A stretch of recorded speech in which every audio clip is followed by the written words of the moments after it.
Hey everybody, Matt with Freestand here. Got another virtual cook slash chef on the show today, Kelsey Miguel. And Kelsey, how are you? I'm doing pretty good today. Had my morning matcha and I'm doing pretty good. I love matcha.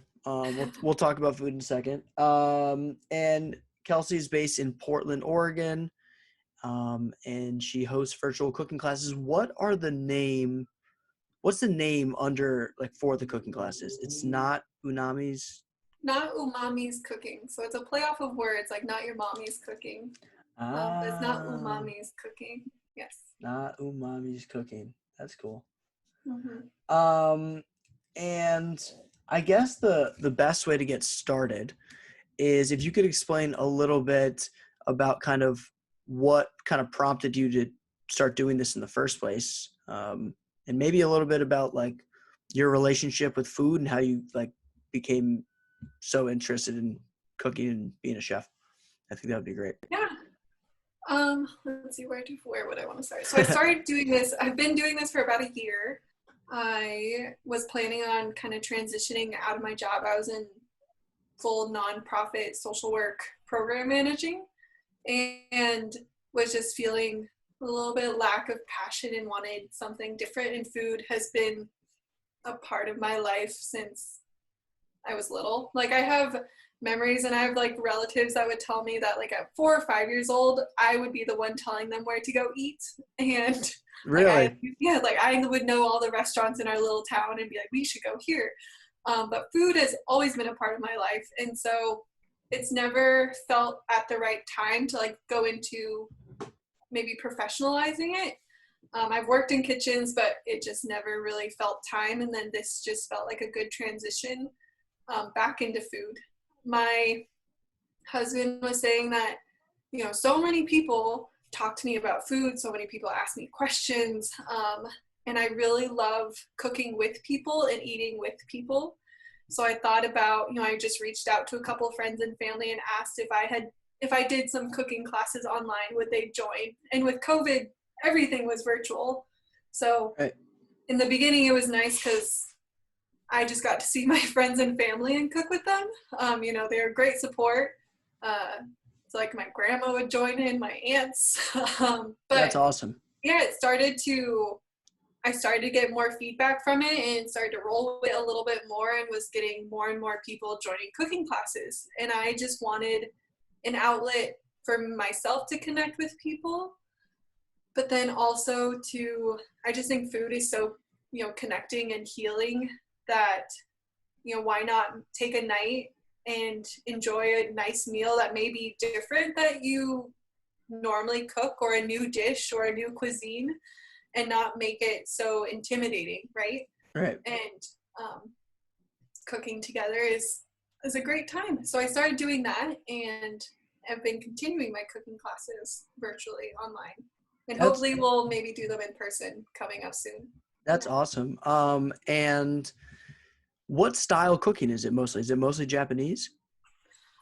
Is Japanese inspired, Asian inspired. Uh, I I'm mixed in my ethnicity. So I'm American and I'm part Japanese, but then my husband is Mexican. And so I blend a lot of that. There's some American cooking, there's some Asian inspired cooking, there's some Mexican or Hispanic cooking. Um, in my in my little business, I think about the grains that I use. So I talk about rice, wheat, and corn as like the main kind of pillars of my cooking. But it really is, I love colorful cooking, so I love adding vegetables and flavors and spices, I love food, and I think people love food. It's I pretty think good. I think I think there's a decent market out there for Yeah, you. there's a decent market. I think for home cooks, trying a new recipe from a new cuisine can be intimidating. There are amazing cookbooks out there from like amazing chefs. Um, but I wanted to take time. It's different where you're able to sit down on a small class or sit down, cook alongside in a small class and really, get to try a new dish and ask questions or learn a little bit more about the cuisine or the history of it. or Right. just, share my own connection with this dish. Sometimes the dishes, I've done a couple of dishes with my mom on the cooking classes, That's which awesome. everyone loves her, so I might as well bring her along because she's a spunky lady. Um, I've done it with my mother-in-law to outreach like the Hispanic community. So we've done them in Spanish as well. But it really is, I think of the best meals, some of the best meals I've had are at home, with my family, um, with my mom or with family. And I've learned so much from my mother, my grandmother, a lot of women in my life there, and men in my life too, who've taught me that I wanted to share that in a cooking class. It may not be exactly your mom's cooking, like not your mommy's cooking, Right. but is equally like healthy and delicious and healing and connected. So Right. And it's a great time. I think that's the beauty of it though, is like Mm-hmm. it's different than Mm-hmm. what you're used to, right? That's the whole point. It's like if I Mm-hmm. wanted to make eggs, sunny side up eggs, I wouldn't hop on a class. But if I want to make some cool Japanese dish, I'm gonna learn from you. I need to learn from Mm-hmm. you. I think especially with like Japanese stuff. I feel like Yeah. those flavors are like very difficult to get right. So it's good to have instruction. Yeah. You And know? there's difference between like restaurant like cooking and then like home cooking, right? Like if you think about dishes that restaurants have, usually they're not like the home cooked dish. The dishes that may need like a little bit more time or that may seem simple, but really they're not lacking in flavor or anything. They're like good and wholesome, and I think that's what people want, right? And food is something that tastes good, feels good, and makes you happy. Yeah. So Absolutely. And like it's interesting because like I interview a lot of people who mm-hmm. everybody I interview is somebody who's doing some type of virtual thing. And I keep coming back and saying I think cooking is honestly one of the best ones to be done virtually because it's been done for such a long time, like over cooking shows like on cable. But now having this extra element of like this interactive piece of it has got to Yeah. be great. And having cooking classes that don't cost or like that won't break your wallet, right? Right. That are accessible to a lot of people that can still make a delicious meal but not pay like $150 for a cooking class. Right. And you can So I just do really it. try to do that too. Yeah. And you can just do it right in your own Mm-hmm. kitchen too, like in your own environment. Mm-hmm. It's cool. And so you said Mexican, some American stuff, some Japanese stuff. What are some examples of like some of the different recipes that you've done? Yeah. So like some Japanese ones that I've done is like a sukiyaki, which is like this Japanese stewed new like kind of combination hot pot in a way. Did you do that recently? I did it a couple of weeks I ago. think I saw it on your Instagram. Yeah. I saw some. And Yeah. You did some. You did. Sorry. You I did did some. okonomiyaki. I don't know. You did something Uh, live, and I watched that, and I was like, that was really good. no, yeah, I did okonomiyaki last week, which was really it's like a savory Japanese cabbage pancake that's really like a leftover pancake. You could really throw anything into it and put some sauce on it. It tastes good. But American, I made some polenta with like saucy garbanzo beans. I also try to make not a lot, but a decent amount of my recipes veganized or vegan or vegetarian options because I try to eat less meat. And I know that's a growing option and just exposing that to people. Yeah. And then for So Mexican there's a lot of cooking, vegans out there. there are. And are you completely vegan, or you just don't eat meat that much? I try to reduce my meat intake, Right. but I do, I'm exploring how to cook more like vegan and more vegetarian and having those options just for people to try. I think sometimes people look at like no meat options and they're like, oh no Yeah. meat.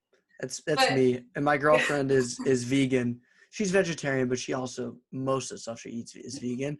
So we kind of have a clash there.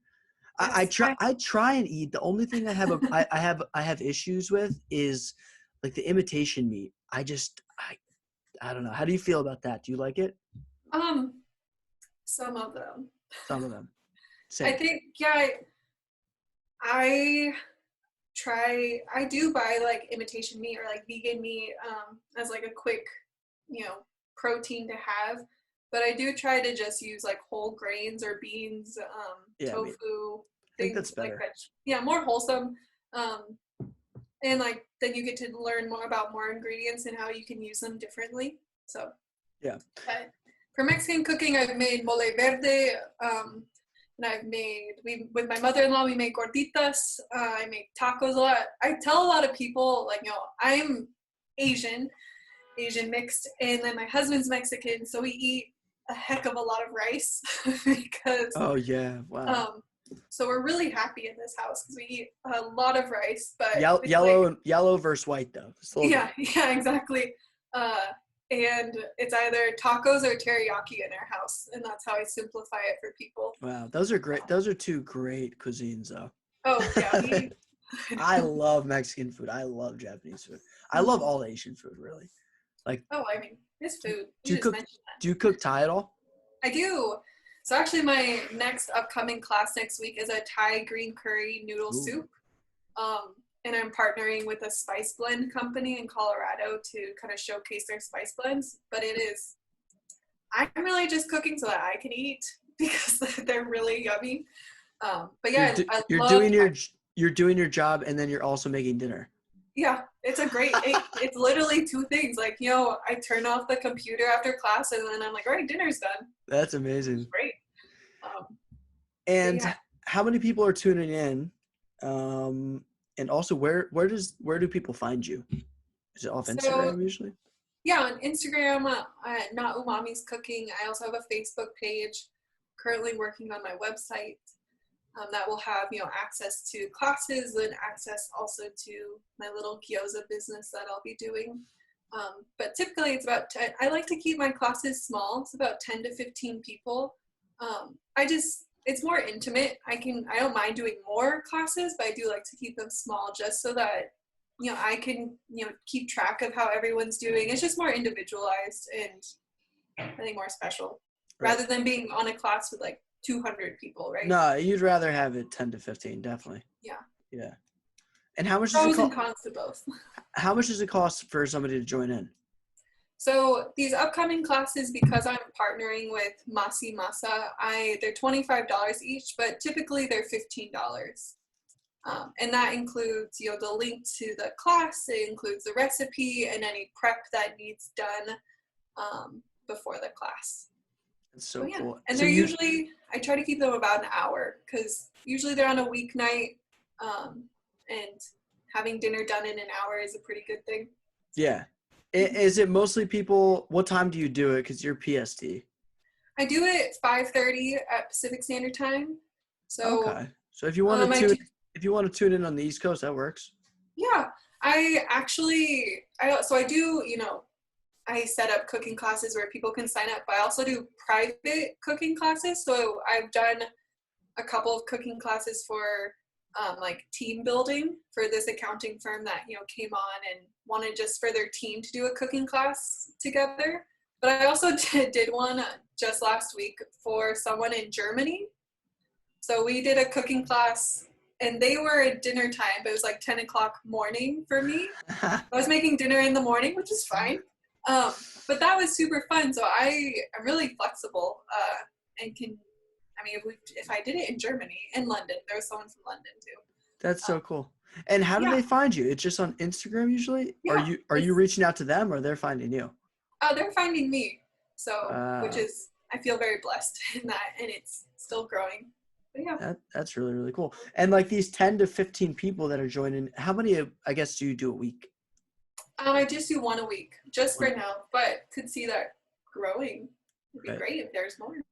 And if you have 10 to 15 people, and these are all like new people, or are there people that join in every week? I would say like 25-30% are regulars, people who just kind of log on every week to make a meal. Maybe not every week, but maybe a majority of the time they come on. And then the others are new people who haven't joined before and they're just wanting to come and cook. That's awesome. Mm-hmm. That's really cool. I've had some people do like a date night, where they log on as a date night, or they do like a double date. So they tell their friends to log on, and then they for COVID, you still get to people miss eating with each other. So then you get to make the same meal together and then enjoy your time together with your friends too. Are these dates two people together, or are they just meeting for the first time from from another place? Two people together, but that would be funny if like it was a blind date and two people showed up. That would be really funny. You know what you should do is you should work with some dating app. I should work with a date. Oh my gosh, I didn't even think about that. Maybe I'll edit this out so that nobody hears that. So it's only for you. No, but seriously, I don't know. You should. They were doing like on the dating app Hinge. They were doing like, I mean, on most of them, they were doing like the you could like not just message somebody, you could have like a video chat. Yeah. But if you wanted to, you could do like virtual dates. I swear to God. I've also thought about like Airbnb experiences. Right. I think there's a lot of virtual chefs that use that. Yeah. Yeah. And that would probably be a great thing to do if you're planning on doing some in-person classes, to do the Airbnb, because you could do Airbnb virtual and Airbnb in person. Yeah. So talk to me about that. So moving forward into the future, do you want to do in-person classes and virtual? What's kind of the dynamic that you're thinking? Yeah, I'm in the brainstorming phase right now. I'm doing them virtual, but I've been reaching out and networking to find a kitchen or a space that I could do in-person cooking classes. Where I am at in Portland I'm right outside of Portland, and I'm in wine country in Oregon. So I've had a couple of contacts possibly to do some cooking classes that include like a wine tasting pairing. So looking forward to that potentially. Yeah, I'd love to be in person and having people together, or having a space where people can come. I'd also love to partner with, I mentioned in the beginning, cooking classes that don't cost that much. Working with an organization that has, low-income parents or kids even, a kids cooking class where parents can sign up their kids to cook or cook with your kids. Yeah. I have lots of little ideas. I'm curious which path they will kind of go through. There's tons of options. I mean, you could work with kids, you could do corporate, you could do date nights. Like you could do, there's a lot. So are you, in terms of virtual versus in person though, do you think you're going to keep doing the virtual when things open up? Are you going to do both? Yeah, I think I'll still keep virtual. I do have a good amount of people who would log on just from different, like from California, from Utah, from Colorado, from Washington. And I think having that still accessible, they may reduce in like frequency. So maybe rather than once a week, it may go into once a month. Or it may be a transition into just more live cookings. Right. Where maybe a majority of classes are in person, but once a month there's like a live cooking class where you can save the recipe and then you just follow the live video that I have on. Gotcha. Yeah. Oh, very interesting. And I'm trying to think, there was something else I wanted to ask you. Now I'm blanking. So you're doing one a week right now. And then do you send like the people like the recorded thing after, or is it kind of just like the live and then once the live's done? Yeah, once the live's done. So if it was a private just Zoom link, then they get the recipe and then the class. They also have free access to email me or have any questions. But if it was a live, like on Instagram or Facebook, that video would be saved that people can follow up on. Gotcha. And so you said you're working on a website right now. What are you thinking about for the website? Just to have like a standard landing page where people can like show up and kind of see what you're about? Or is it going to be like more of a dynamic platform type deal? It'll be a landing page. So it'll be like a landing page for the cooking classes. I also have recipes up. And then also a link towards the gyozas that I'll be selling in the Portland area. Oh, yeah, that's what I wanted to talk about. Thank you for reminding me. Okay, so the gyozas, that's like another side little business that you have. Yeah, it's a whole other business. Yeah, if you could talk a little bit about that, I think that would be really interesting. Yeah, so This is another business that I'm starting up this summer. It's not Umamis Gyoza. So gyoza are a Japanese pan-fried dumpling or like a pot sticker. So make them.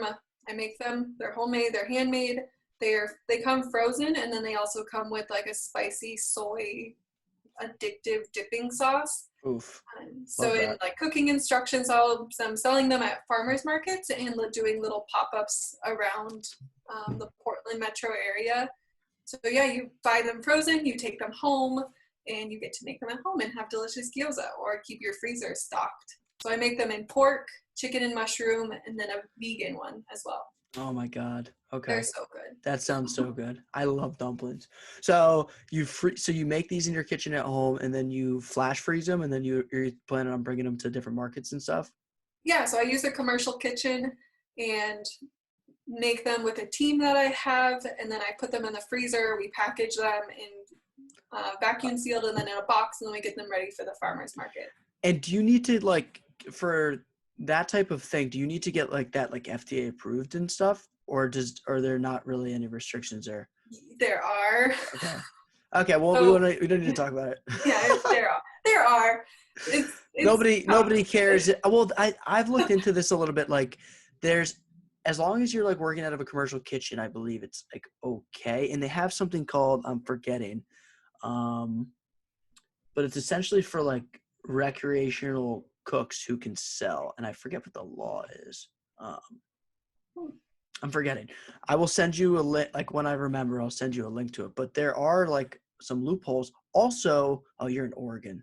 Mm-hmm. California came up with this new like legislation where if you get like approved to become like a home cook, you can like host people and sell food like directly out of your house. You don't even need a commercial kitchen anymore. And I bet Oregon would follow suit with that. So Oregon does have like a domestic kitchen license, but they're like kind of picky. Oh, really? Yeah, it has to be like a completely separate space, which we could work out, but like it can't have any sort of contamination for it. And because since two of mine have meat in them, that's a big thing. That's a big thing. So gotcha.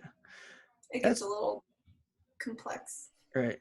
Mm-hmm. That's cool though. So you have a commercial kitchen. Do you rent out that space? Mm-hmm. Yeah, I rent out a commercial kitchen space. And when did you start doing this? Is this like recently you started working on that? Yes. So I had been selling gyoza out of my house because my husband was also like, you should just sell your gyozas because they're delicious. So I was just doing that. And then about a month ago, really invested in the gyozas. So I left my full-time job and am now just doing cooking classes in gyoza. Got the kitchen about a month ago, and I'll be in farmers market starting at the end of May. Wow, that's awesome. That's cool. Yeah, super excited. Yeah, that's really, really cool. All right. I think we covered it all. Nice. Yeah. Thank you for coming on. That was really, really interesting talking about everything you're doing. Number 50. Kelsey's the number 50. This is the big deal. So anyway, Kelsey, how can people find you? What is your Instagram, website, and anything else? Do you have YouTube too? I don't have YouTube. I'm trying to take it bit by bit. I know. I'm sorry. I'm throwing a lot at you. I just didn't know if you had one. No, I would. That's also on my list is YouTube. But we're taking it little bit by little bit. But yeah, you can find me on Instagram at Not Umamis Cooking, or on Facebook as Not Umamis Cooking. And then pretty soon, in the next coming weeks, you'll be able to find me at notumamis.com. Notumamis.com. Beautiful. I'll make sure to include all of that in this. And I'll put some tags in. Otherwise, I think we covered it all. Great. When will this come out? Probably tonight. Oh, okay. Yeah, probably tonight, which is good because you are PST. But hold on, let's just wrap it up. All right, guys. Not Umamis Cooking. Thank you, Kelsey, and see you later. Thank you. Bye.